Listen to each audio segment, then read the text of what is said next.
सबको नमस्कार। आज इतवार है।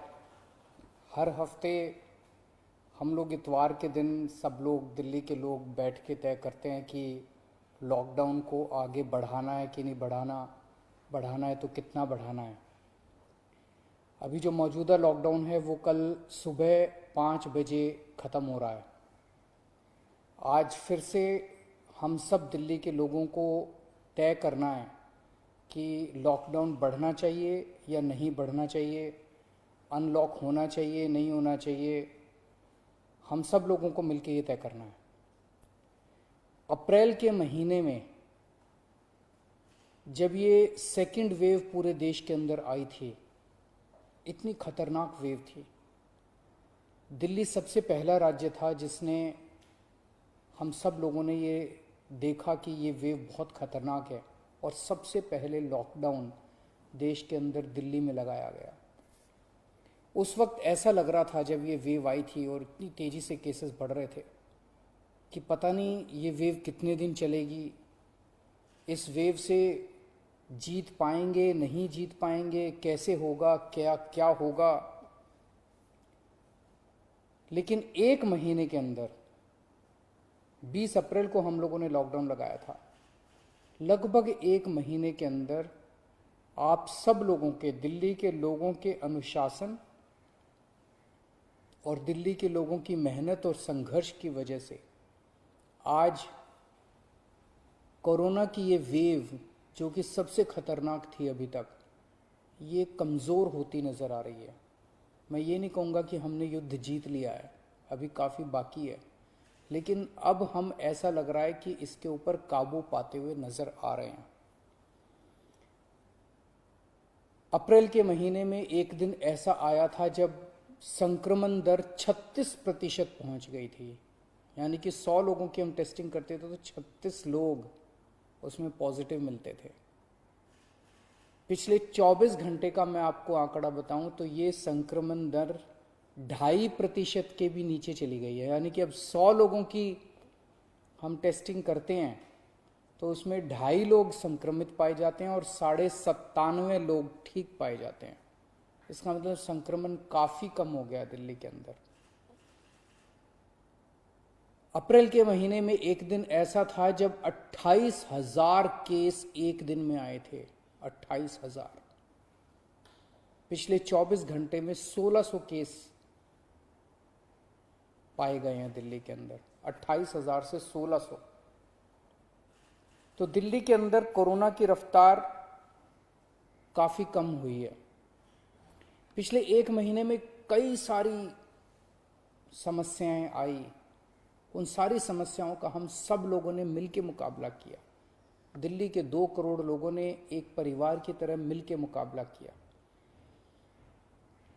खासकर ऑक्सीजन की बहुत बड़ी समस्या आई थी, लेकिन सब ने मिलके, इसमें सबका सहयोग मिला। दिल्ली के लोगों ने, केंद्र सरकार ने, सुप्रीम कोर्ट ने, दिल्ली हाई कोर्ट ने, सब ने सहयोग किया और ऑक्सीजन की समस्या का भी समाधान निकला।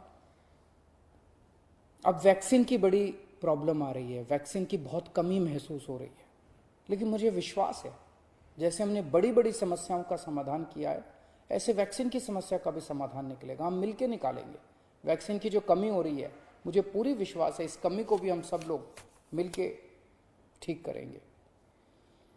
इस दौरान पिछले एक महीने हमारे डॉक्टर्स और नर्सेज कई कई दिनों तक नहीं सोए हैं, कई कई दिनों से घर नहीं गए हैं। उन्होंने जबरदस्त काम किया। इनमें से कुछ डॉक्टर्स और नर्सेज शहीद भी हो गए। उनकी शहादत को मैं पूरे दिल्ली के सभी लोगों की तरफ से सलाम करता हूं। हम कर्जदार हैं उनके, उनका कर्ज हम नहीं चुकता कर सकते, लेकिन फिर भी दिल्ली सरकार उनके परिवार को मदद करने के लिए 1-1 करोड़ रुपए की राशि देती है। आप लोग देख रहे होंगे, मैं रोज़ किसी ना किसी के घर जाता हूँ, ऐसे किसी व्यक्ति, ऐसे किसी डॉक्टर, नर्स या ऐसे किसी के घर जो शहीद हो गए, उनके परिवार को मैं खुद जाके मिलता हूँ और उनको 1-1 करोड़ की राशि दे के आता हूँ। तो युद्ध अभी बाकी है, अभी पूरा नहीं हुआ है और अभी भी 1000 से ज्यादा केस आ रहे हैं। तो पिछले 24 घंटों में मैंने खूब लोगों से पूछा क्या करना चाहिए। जो भी निर्णय होगा हम मिलके लेंगे, दिल्ली के लोग मिलके निर्णय लेंगे। तो एक आम राय ये बन रही है लोगों की कि 1 हफ्ते के लिए लॉकडाउन और बढ़ा देना चाहिए, क्योंकि अभी अगर लॉकडाउन खोल दिया और जो कुछ हमने पिछले 1 महीने की इतनी कड़ी मेहनत, संघर्ष और त्याग की वजह से पाया है, कहीं वो खत्म ना हो जाए। तो सबकी आम राय ये है कि 1 हफ्ते के लिए और लॉकडाउन खोल देना चाहिए। तो दिल्ली सरकार ने ये निर्णय लिया है कि 1 हफ्ते के लिए लॉकडाउन और बढ़ाया जा रहा है। अगले सोमवार 31 तारीख की सुबह 5 बजे तक के लिए लॉकडाउन बढ़ाया जा रहा है।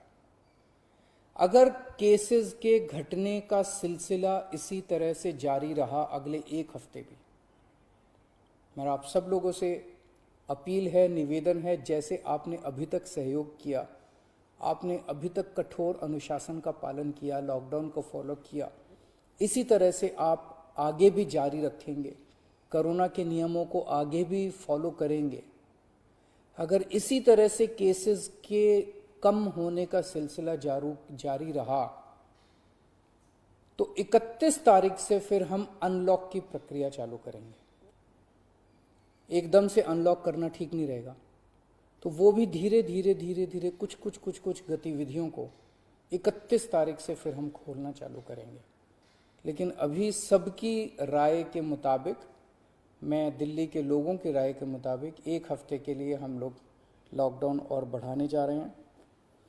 इस वक्त हमारी सबसे टॉप प्रायोरिटी है कि किस तरह से दिल्ली के 2 करोड़ लोगों को वैक्सीन जल्द से जल्द लगाई जा सके। हमने दिल्ली में सारी व्यवस्था बना ली है कि 3 महीने के अंदर दिल्ली के सब लोगों को हम वैक्सीन लगा सकते हैं, लेकिन वैक्सीन की कमी है, पूरे देश के अंदर कमी है। कहा जा रहा है कि तीसरी वेव आएगी। हमें तीसरी वेव का पूरी शिद्दत के साथ तैयारी करनी है। तो हमारी पहली प्राथमिकता तो ये है कि वैक्सीन लग जाए। अगर वैक्सीन लग गई तो शायद तीसरी वेव ना आए। अगर वैक्सीन सबको लग गई तो शायद तीसरी वेव से हम लोग बच सकें। तो एक तरफ तो हम सबको वैक्सीन लगाने की तैयारी कर रहे हैं, जल्द से जल्द लगाने की तैयारी कर रहे हैं, सबके सामने कोशिश कर रहे हैं कि जहां से भी हो सके, केंद्र सरकार से, दूसरी कंपनियों से भी, सबसे मैं खुद बात कर रहा हूं, जितनी विदेशी कंपनियां हों चाहे भारत की कंपनियां हों, कि कैसे हम ज़्यादा से ज़्यादा वैक्सीन लगा सकें। कोई चाहे कितने रुपए में वैक्सीन दे दे दिल्ली के लोगों के लिए, चाहे हमें अपना जितना भी बजट खर्च करना पड़े दिल्ली के लोगों के लिए वैक्सीन लाने के लिए, हम खर्च करने के लिए तैयार हैं। कहीं से दिल्ली के लोगों के लिए, अपने लोगों के लिए वैक्सीन मिल जाए। तो एक तरफ हमारी ये तैयारी चल रही है और दूसरी तरफ खुदा ना खास्ता तीसरी वेव आती है तो हम उसकी सारी तैयारियां कर रहे हैं। कितने बेड जरूरत पड़ेगी, कितने और आईसीयू बनाने की जरूरत है, कितनी और ऑक्सीजन की जरूरत है, ऑक्सीजन टैंकर खरीदने की जरूरत है, ऑक्सीजन के स्टोरेज टैंक बनाने की जरूरत है। ये सब तैयारियां वो भी साथ साथ चल रही है। लेकिन भगवान ना करे कोई तीसरी वेव आए, भगवान करे कि सब लोग सुख, शांति और स्वस्थ रहें। नमस्कार।